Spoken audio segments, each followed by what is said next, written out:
Tasikmalaya adalah pusat perkembangan media massa terkemuka di Jawa.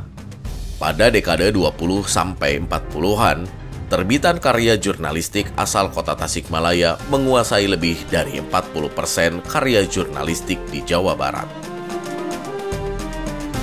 Pers Tasikmalaya dipelopori oleh Raden Sutisna Senjaya dan pengurus Paguyuban Pasundan Cabang Tasikmalaya.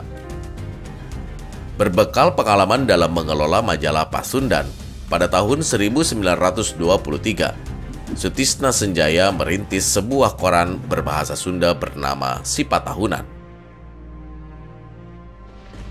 Koran itu diminati pembacanya dan terdistribusikan secara luas ke seluruh wilayah di Tatar Pasundan dan kota-kota besar di Pulau Jawa. Sampai dengan tahun 1940-an, Sipa Tahunan adalah media yang paling otoritatif dan rujukan masyarakat di Tatar Sunda. Media ini banyak menyoroti perkembangan politik, sosial, dan ekonomi di Hindia Belanda dengan gaya pembahasan yang progresif, kritis, dan berimbang. Pandangan dalam Sipa Tahunan mendapat tempat di hati pembacanya.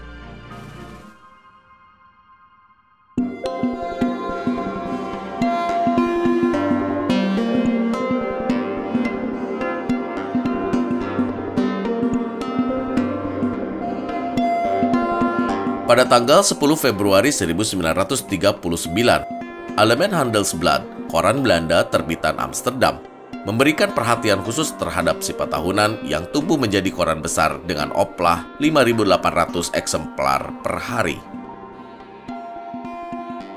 Sipa Tahunan bisa dibagi menjadi dua masa.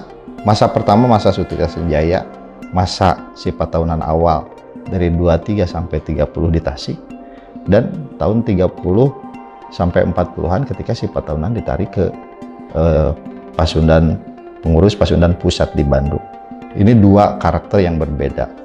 Kalau 30 sampai 40-an sangat kooperatif sekali. Tapi kalau Sipa Tahunan di masa 23 sampai tahun 30-an dipimpin pimpinan Sutisna Senjaya, Sipa Tahunan itu sangat keras sekali.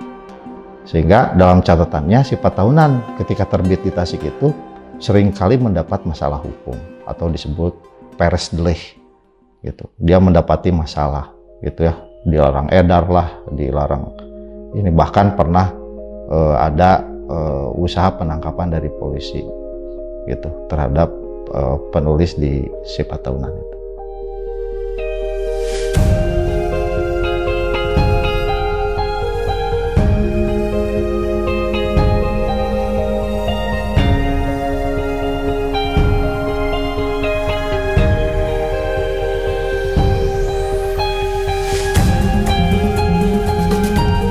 Sipa Tahunan menjadi simbol kebangkitan pers di Tasikmalaya. Kemunculannya memicu lahirnya puluhan media massa di Tasikmalaya. Bahkan, pertumbuhan dan perkembangan pers di Tasikmalaya hampir tidak tertandingi oleh daerah manapun di Tatar Pasundan. Setelah Sipa Tahunan, bermunculan koran dan majalah lain seperti Lalajang Domas, Pekabaran, Kawan Kita, Satria Pura, Bijaksana, Ikhtiar, Tawakal, Timbangan, Balaka, Al-Imtisal, dan lain-lain. Tercatat dalam kurun waktu antara 1920 sampai 1940, ada sekitar 17 media massa yang terbit di Tasikmalaya. Bahkan, jumlahnya bisa jadi lebih banyak, karena tidak sedikit koran yang umurnya sangat singkat atau hanya terbit satu edisi. Perkembangan koran di Tasikmalaya, terutama koran-koran berbahasa Sunda itu, tidak lepas dari peran pengusaha. Gitu. Pengusaha yang paling besar kontribusinya terhadap perkembangan koran ini adalah Haji Sobari dan Haji Uju Ajuhuri sebenarnya.